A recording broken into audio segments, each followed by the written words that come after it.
28 जोड़े खुशी खुशी शादी के पंडाल पहुंचे, मगर वहां कुछ नहीं था। 22 फरवरी को इंडिया के शहर राजकोट में 28 जोड़े इज्तिमाई शादी की तकरीब में शरीक होने गए, जहां उन्हें शादी के तमाम इंतजामात, तहाइफ और मुफ्त सहूलियात का वादा किया गया था। लेकिन जब वो वहां पहुंचे तो वहां कुछ नहीं था। मुंतज़मीन गायब थे, उनके फोन बंद थे और शादी का कोई इंतजाम नहीं था। यानी इनके साथ धोखा हो गया। पुलिस को मौसूल होने वाली मालूमात के मुताबिक इस इज्तिमाई शादी की तकरीब के लिए चंद मुखीर हजरात से चंदा भी लिया गया था। बताया जा रहा है कि जोड़ों से कम 15,000 से लेकर ज्यादा से ज्यादा 40,000 रुपए तक के डोनेशन लिए गए थे। धोखे का शिकार होने वाले एक दुल्हे मोहित खीर की होने वाली दुल्हन का कहना था कि मुंतज़मीन ने उनसे कहा कि खाली हाथ आएं और शादी करके घर जाएं। लेकिन जब वो तकरीब के मकाम पर पहुंचे तो वहां कुछ नहीं था। जोड़ों के साथ साथ पंडित JP दादा भी धोखे का शिकार हुए। मुंतज़मीन ने 1 माह पहले उन्हें 28 ब्राह्मणों को साथ लाने का कहा था और मुआवजा देने का वादा किया था, लेकिन शादी के दिन वहाँ कोई इंतजाम नहीं था। थोड़ी पॉजिटिव बात यह है कि पुलिस के मुताबिक उन्होंने इस इज्तिमाई शादी की तकरीब की सारी जिम्मेदारी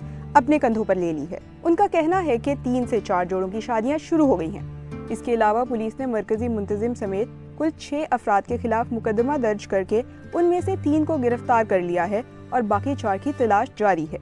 इल्जाम है कि इस मामले के मुलजिम ने 2023 में इसी तरह इज्तिमाई शादी की तकरीब मुनक्किद करके धोखाधड़ी की थी।